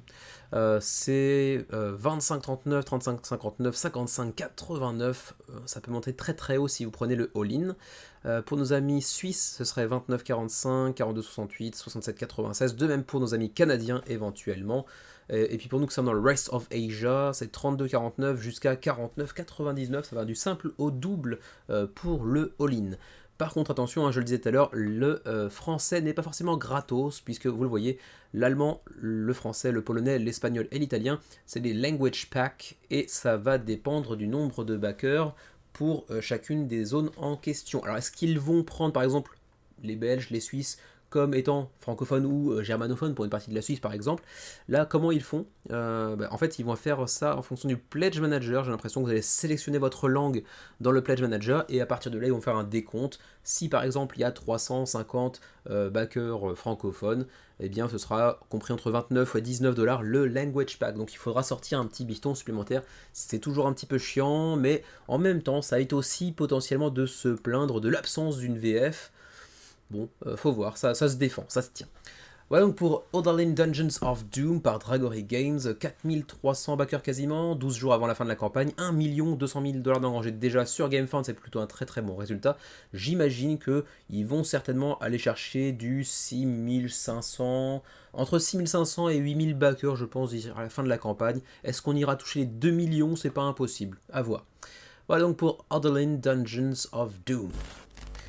Et pour ceux d'entre vous qui ont trop de tunas, après avoir backé Odalin, vous pouvez vous orienter vers un autre jeu qui s'apparente quasiment à un dungeon crawler qui n'en est pas tout à fait un, c'est plutôt un boss battler. Il s'agit de Blood, le nouveau projet de Ludus Magnus Studio, le studio italien bien connu de tous les amateurs de Kickstarter notamment, pour Black Rose Wars Rebirth, le plus récent, ou encore Nova Aetas Renaissance, ou également, mais dans un univers radicalement différent pour le coup, DEI, donc Divide et Impera, qui est certainement celui qui m'attire le plus pour le coup, parce que c'est pas du tout un jeu narratif, c'est vraiment un jeu purement contrôle de territoire, et qui a rien à voir avec tout ce qui est Dark Fantasy, etc., un thème qui finalement m'attire sur le papier, oui, et en fait dans les faits, pas tellement. Mais DEI, pour le coup, il m'intéresse beaucoup plus, et c'est vrai que j'en ai entendu beaucoup de bien, notamment de Nyx, donc j'aimerais bien le tester un de ces jours. Et donc ils nous reviennent avec encore l'univers de Nova Aetas, donc le même que Black Rose Wars aussi, si mes souvenirs sont bons. Mais cette fois-ci, c'est donc Blood. Et Blood, un petit peu comme Odalin, même si c'est un peu moins ambitieux au niveau de la, comment dirais-je, de la campagne, il y a un mode campagne où vous pouvez faire aussi du one-shot. Donc ils se sont un petit peu passé le mot et ils sont tombés la même semaine. Sauf que Blood a un succès un peu plus modeste, même si c'est un beau succès également, avec actuellement 2508 backers, 400 000 euros d'engrangés, c'est donc financé à 13 jours de la fin de la campagne. C'est pour 1 à 4 joueurs, ça rappelle Odalin. C'est coopératif, ça rappelle Odalin. Avec des personnages asymétriques, ça rappelle Odalin. Il y a une campagne, mais on peut jouer en one-shot, ça rappelle Odalin. Oui, je suis lourd, je le sais, je vis avec moi-même tous les jours. Mais c'est comme ça que voulez-vous, on ne se refait pas. Et donc il y a du deck building, et il y a de la miniature dans tous les sens, ça rappelle... Bon, vous aurez compris la musique. Passons à la suite. D'abord, la boîte est très classe. Ça, c'est vrai que c'est très très beau. J'aime bien les petites encoches, je crois qu'il avait déjà fait pour d'autres jeux. J'aime bien ce qu'ils font au niveau de la boîte, même si ça n'a pas de grand intérêt en termes de gameplay, bien évidemment, mais j'aime bien, je trouve ça joli. Continuons. Donc, c'est un jeu avec encore une fois des tuiles hexagonales, un petit peu d'exploration, un petit peu de build-up de votre personnage, vous allez améliorer votre personnage, prendre des points d'expérience, l'améliorer avec l'aspect de petit deck building également, et puis vous allez vous foutre sur la tronche avec des méchants pas beaux, avec des dents pointues, si vous voulez ce que je veux dire. Bah oui, Blood en même temps, ça s'appelle pas Blood pour rien, ils vont pas juste l'appeler sang, voilà, c'est parce qu'il y a des vampires, voilà. Et du coup... on va s'aventurer dans un univers bien sombre et on va espérer, avec notre équipe, eh bien tout simplement terrasser les vampires ou autres démons qui se mettent sur notre chemin, quoi, en gros. Avec de très belles miniatures, encore une fois, avec, comme Odalin, décidément les comparaisons sont légion, des miniatures avec des éléments de couleurs différentes qui sont très clairs. Je sais pas comment on appelle ça, je suis pas du tout... amateur, spécialiste de miniatures, donc je sais pas comment on appelle ça, mais les éléments de miniature directement en couleur, bien sûr rouge parce que c'est Blood, je trouve ça assez classos. Alors, les pledges, vous avez ici le Premium Edition à 109 €. En vrai, c'est pas si pété que ça en termes de prix pour un jeu de ce type-là avec beaucoup de matériel, etc. Ou sinon, vous avez les Essential Edition avec des standees plutôt que les miniatures. €, beaucoup plus accessible, mais un peu moins classe. Et bien sûr, comme souvent avec Ludus Magnus Studio, souvent, peut-être même tout le temps, il y a une VF, mais de toute façon vous l'aurez déjà vu, avec le petit drapeau qui tourne. Les stretch goals également qui auront une boîte dédiée. Ensuite, vous avez un pledge Crimson Carnival qui vient ajouter tous les add-ons prévus durant cette campagne, le tout pour 209 €. Et ceci dit, ça c'est tous les add-ons de gameplay, j'ai l'impression. Et ensuite, vous avez Endless Night qui vient ajouter tous les add-ons ainsi que les add-ons cosmétiques, donc encore plus de deluxification. Et des scénarios supplémentaires également, ça c'est plutôt très très cool, également pour ceux qui vraiment sont plus intéressés par l'aspect scénaristique, vraiment plongé dans l'univers de Nova Aetas et son extension de Blood bien sûr, c'est pas une extension à Nova Aetas, c'est une extension de l'univers de Nova Aetas, dans une région différente je crois. 299 € donc pour la totale, mais là ça fait quand même très très cher, mais en même temps, bon, on veut ce qu'on veut, si on est fan du projet, je peux comprendre que ce pledge soit particulièrement attirant. Est-ce qu'on a une paire de chaussettes ? Je ne l'avais pas aperçu tout à l'heure quand j'ai checké la campagne. Est-ce qu'il y a une paire de chaussettes? S'il y a une paire de chaussettes, c'est extraordinaire. Elles font pas du tout envie, ceci dit, hein, mais ça fait paire de chaussettes de Noël, en vrai. Est-ce qu'on les accroche au sapin? Vous me dites, éventuellement. Ensuite, il y a des exclusivités de GameFound que vous ne retrouverez pas ensuite en boutique, a priori, tel que le personnage de Nosferatu, qui a été plusieurs fois mis en avant dans la campagne. Donc j'imagine que c'est vraiment un truc que vous ne pourrez pas choper par la suite en boutique, avec là encore une fois des petits éléments sur la miniature directement rouge, très très classe. Ça ressemble à de l'acrylique, mais je ne sais pas si c'en est. Ensuite, bon, pourquoi baquer maintenant? Toujours les mêmes raisons, on va pas trop s'attarder non plus, mais disons qu'il y aura une partie qui sera exclusive soit à GameFound, soit à leur boutique en ligne, donc LMS, Ludus Magnus Studio. Ensuite, vous aurez encore plus de contenu pour votre argent que vous ne pourriez le faire une fois la sortie en boutique. Il y aura encore plus de contenu débloqué via les stretch goals. Il y aura Nosferatu gratis si vous baquez. Vous pourrez participer en partie au développement du jeu, on va dire. Et puis vous pourrez avoir le stretch pay, donc payer sur plusieurs échelonnements, on va dire, en plusieurs paliers, sur plusieurs mois, à vous de voir. Moi, je vous l'ai déjà dit à plusieurs reprises, hein, mais le stretch pay, je suis pas très très fan du principe de dire je vais décomposer mon pledge en 6 fois parce que ça semble faire moins mal, alors qu'en fait vous dépensez la même somme et c'est juste piégeux parce qu'on se dit allez, sur 6 mois ça passe, alors que si c'était qu'en un seul bloc, vous y réfléchiriez à 2, 3, 4, 5, 6 fois. Et vous ne backeriez peut-être pas. Donc bon, ça fait un petit peu marcher aussi la boîte à FOMO. Mais bon, je comprends que ça puisse séduire beaucoup de monde, et c'est quelque chose qui est quand même intéressant d'un point de vue approche marketing de la part de GameFound. C'est quand même bien qu'il l'ait implémenté, parce qu'il y a des gens qui l'attendaient, certes, mais moi personnellement, je n'ai pas envie de tomber là-dedans. Continuons. Parce qu'on n'est pas venu là pour m'écouter parler de ce truc-là, donc de ce stretch pay sur GameFound. Même si je sais qu'il y en a beaucoup qui espèrent le voir arriver aussi sur Kickstarter. Alors, continuons, on va découvrir un petit peu certains des personnages ou certains des ennemis qu'on va apercevoir dans le jeu aussi, avec leurs différentes cartes, leurs différentes spécificités. On voit ici Miura par exemple, assez classos encore une fois, version standy, version miniature. Bon, c'est vraiment un très bel univers. Celui-là, je l'ai vu à plusieurs reprises, je sais plus comment il s'appelle, Razvan, quelque chose comme ça. Il est hyper classe aussi, celui-là. Alors, le contenu de la boîte de base, vous avez quand même un très très beau matos. Très en rouge et noir, hein, Jeanne Masse, si tu nous écoutes, avec des très belles miniatures si vous prenez la version avec miniature, mais même les standees ont l'air quand même plutôt classe. Mais c'est vrai que quand on voit la qualité des miniatures, qui sont généralement très très bonnes chez Ludus Magnus, elles donnent envie quand même. Parce que là, quand on compare le standees, bon, certes, pas mal, mais quand même la miniature de Radu par exemple est quand même super classe. Ensuite, ici on a Anga, on a encore Nicolae par exemple, hein, vraiment des personnages avec des archétypes très très différents. Il y a certainement moyen de, encore une fois, imaginer des synergies super intéressantes entre les différents personnages avec des gameplays assez différents les uns des autres. C'est vrai que ça donne envie. Mihaela, qui est une sorte comment dire, de bouffon du roi, mais enfin de version féminine, on va dire. Ouais, Jester, c'est bien ça. Vraiment très très cool. Visuellement, c'est vrai que le jeu envoie du pâté encore une fois. Ensuite, on a ici un wagon qui va en fait être utilisé pour traquer différentes statistiques, quoi, en gros, y compris certaines ressources dans le jeu, des clés, etc. les plateaux pour accueillir du coup vos personnages, j'ai l'impression. Masse de tokens dans tous les sens, et puis ensuite l'arrivée des vampires avec Vlad Tepes, donc Dracula, et donc toutes les miniatures des boss que vous pourrez affronter au cours de vos parties. Donc Vlad, vraiment le big boss du jeu. C'était bien Razvan que j'avais vu tout à l'heure, hein, qui est donc particulièrement dégueulasse, mais très très joli en termes de miniatures par contre. Vraiment les miniatures sont très très très jolies. Lucilla, on a encore quoi, Alexandrou, bref, les miniatures sont toujours très très très classe. J'aime beaucoup l'aspect visuel de Blood, c'est vrai que là-dessus, ça vend du rêve. Même si c'est à la base pas trop mon type de jeu, c'est vrai qu'un de ces jours, en plus, bon, Nyx l'a vraiment très très bien vendu aussi.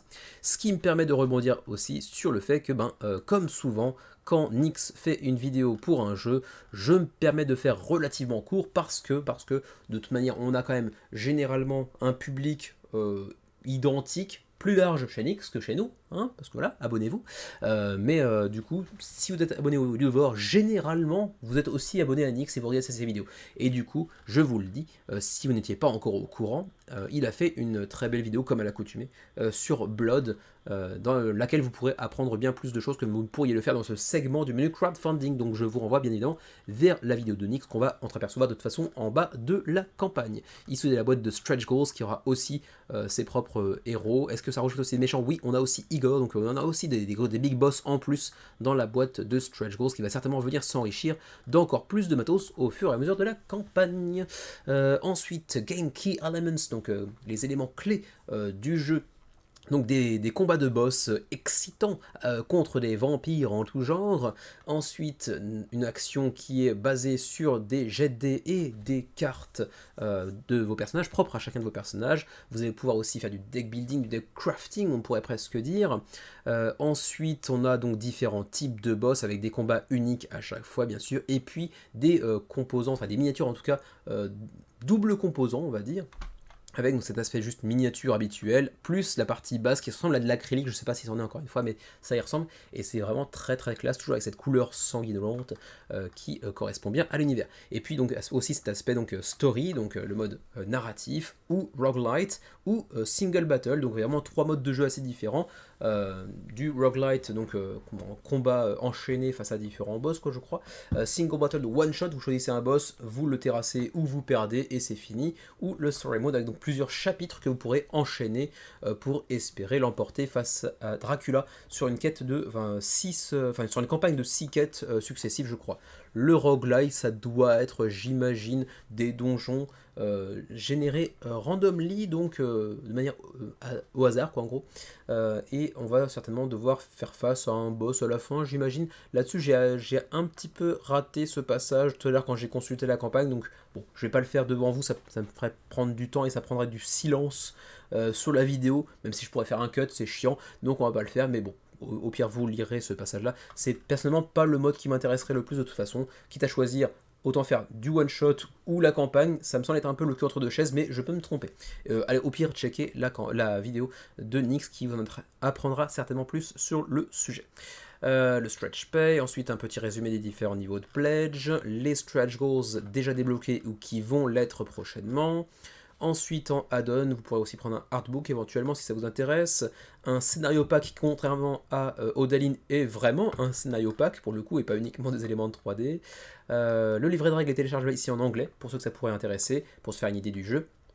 Ensuite des vidéos de gameplay et pour des previews, donc on a donc celle de notre cher camarade et ami Nyx que l'on voit ici, et spoiler alert, il a beaucoup aimé, donc allez voir éventuellement. Je sais que généralement mes goûts s'alignent pas mal sur ceux de Nyx, si ce n'est que moi j'ai une assez faible appétence pour les jeux en campagne, même si je sais qu'il en est un petit peu revenu lui aussi.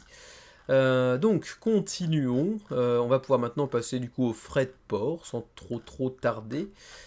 Si j'arrive à retrouver, c'est donc ici shipping. Alors EU countries, donc pour les pays de l'Union Européenne, 20 à 45 euros de frais de port.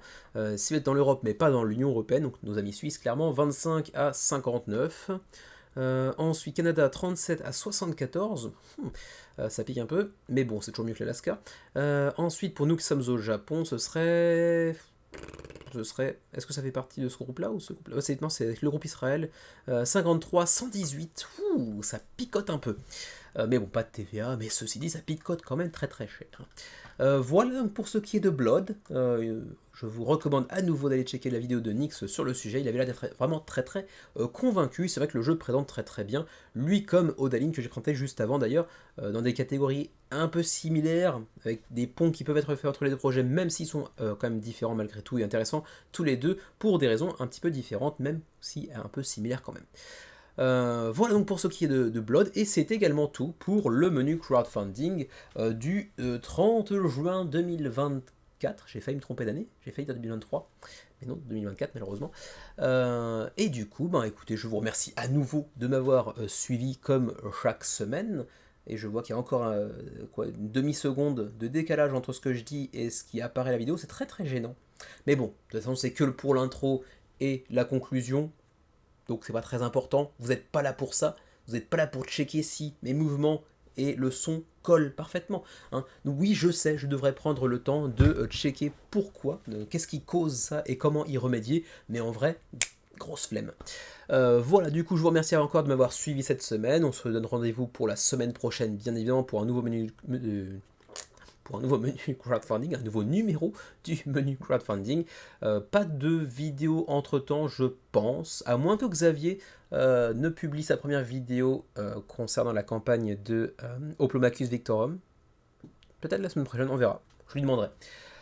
D'ici là, portez-vous bien, jouez bien, prenez soin de vous et de vos proches, c'est le plus important. Et à la prochaine.